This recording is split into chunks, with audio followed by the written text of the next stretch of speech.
If you would like to learn some tips and tricks on grilling, and more specifically using wood coals, then stick around for this American campfire creation.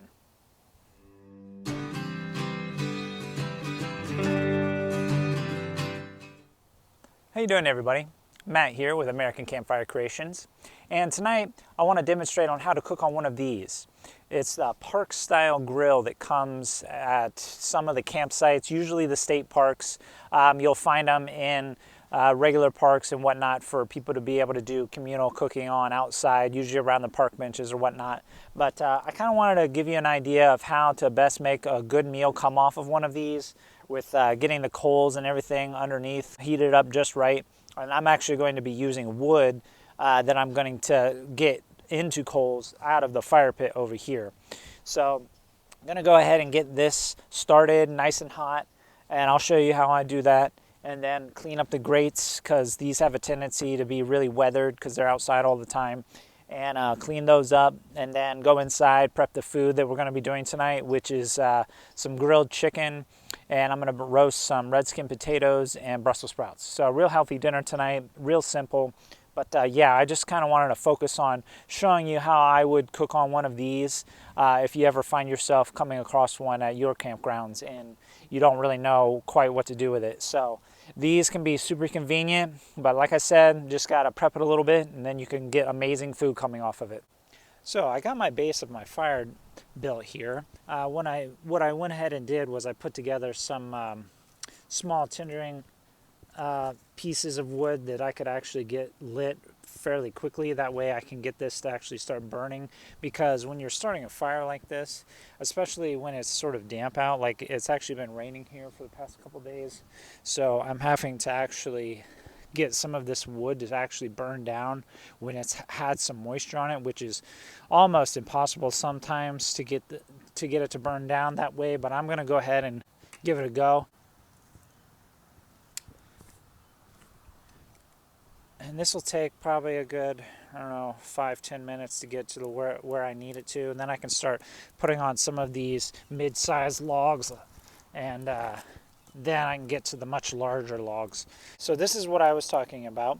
You're basically trying to continually feed the smaller sticks while the fire has a time to build up high enough to be able to catch and get hot enough, to catch the larger logs around on fire. That way you have a larger base to be able to work from. Otherwise, if I was to just start throwing these large logs right on there, the fire wouldn't be hot enough or strong enough or be able to stay lit long enough to be able to burn these down into coals. And we're going to need those coals really hot, large coals actually, in order to have that be hot enough to be able to cook the chicken and potatoes and things like that we're going to be making tonight. So you can see here we're starting to get some of our larger logs on now, and it's burning very nicely now. But you can see exactly what I was talking about with that base. Essentially, all underneath in the center of this is a nice hot inferno basically right now, and it's going to just keep burning and burning without me having to really worry about it at this point. So I could just keep throwing logs on here and it'll just keep burning up, because the interior of this fire is just so hot at this point. All right, so we're back inside, and I'm going to go ahead and prep up the potatoes and Brussels sprouts. I actually have the chicken marinating here in a nice oil, vinegar, garlic, salt, pepper marinade, and I'm going to go ahead and let this go until I'm actually able to put it out on the grill. But yeah, I'm going to go ahead and get these sliced up, and like always, I'm going to go ahead and steam them a bit just so that they're par done, and that way they'll cook up a lot faster once I get them out in my iron skillet on the grill.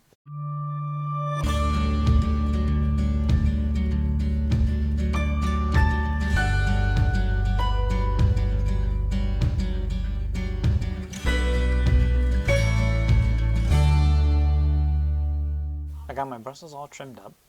My potatoes are halved and steamed now, so they're par cooked. So all I have to do now is just basically put them right in the iron skillet and get a nice crispy color on them. Same with the Brussels. So let's go ahead and get all this out on the grill. So we're back outside. This is the fire pit. As you can see here, the logs have actually cooked down to exactly what I was looking for. Nice red hot coals.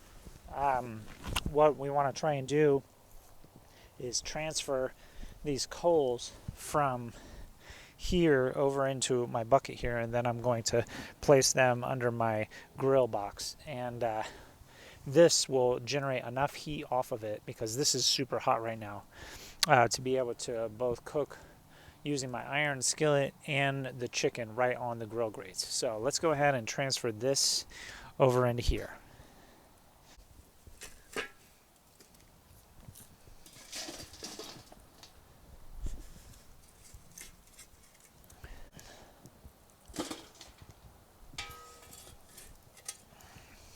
So we got our grill grates here, and if you haven't seen one of these before, these park style grills, what they usually just consist of is a metal box, and then you will put your either coals or wood that we are going to put in here underneath, and then you have your adjustable grill grates here.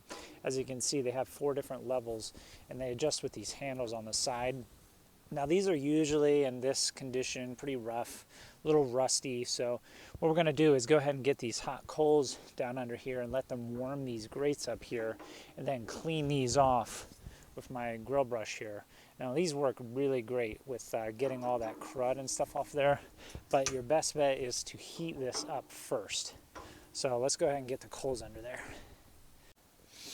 So we're here on the park style grill, and went ahead and got my coals in here, but of course when I went inside to start prepping, I noticed that a lot of my coals had already started to burn down and lose some of their temperature. So what I decided to do here was go ahead and add a little bit of a little bit more dried wood to the actual coals and get a little bit of a fire going still underneath this, so that way I can get that temperature back up. Because the plan here is to get the potatoes and Brussels here in my nice iron skillet, and then I'm going to put my chicken breast right here on the grill grates. Now, as you can see, I've got them nice and cleaned up and oiled, so they're perfectly ready to go. I just really need this heat to come up on the fire. Alright, so now that I have my iron skillet on here and it's getting nice and warm right over that direct flame that's coming off of some of the wood that I have burning in the back of the grates here, I'm actually going to go ahead and put on my chicken on the grates right here over just these red coals, so I don't get the oil dripping down from the marinade on this direct flame that's going on back here. And I can go ahead and add my Brussels to the iron skillet here.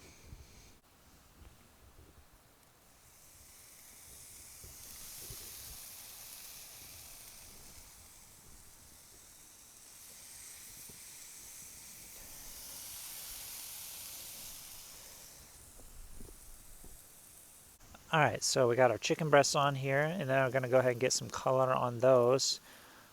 It's already nice and hot. Get those in there. Give them a quick stir just to mix them in the oil a bit. And we're going to keep the Brussels pretty simple tonight, just some salt and pepper. Alright, so we'll go ahead and just let these sit so they can get a nice color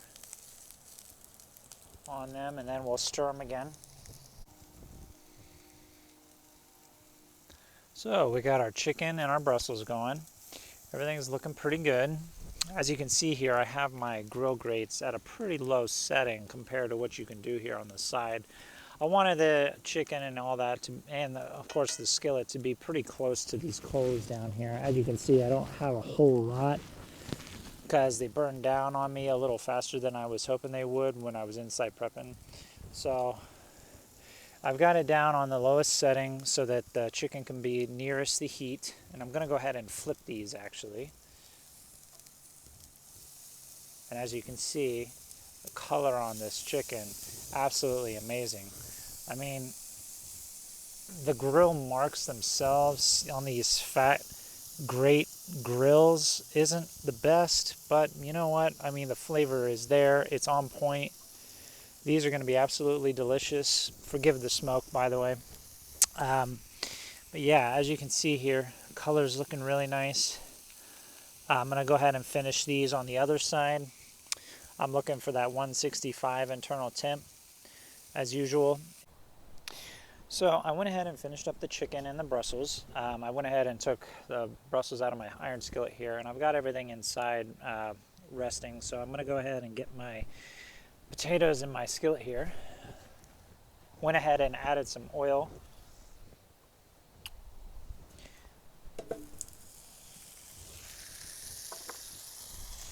And with these, I'm going to do just some salt and pepper.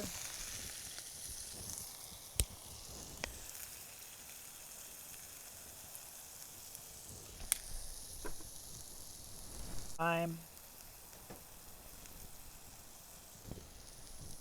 And rosemary.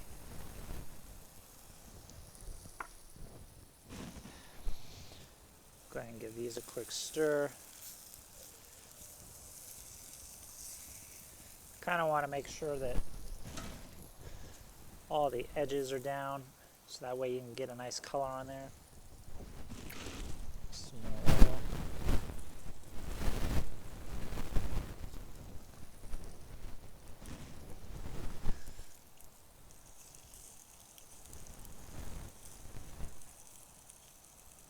And like I said, these are already par cooked anyways, so all I really need to do is just get a little bit of color on them. So we'll go ahead and let those sit, and then we can go ahead and get them inside with the chicken and the Brussels. So with my potatoes here, I wanted to go ahead and make sure I got a real nice color on them. So I went ahead and lifted this grate up and put my iron skillet right on what's left of my coals here. And yeah, so far my impressions of cooking on one of these, not so bad. Super convenient.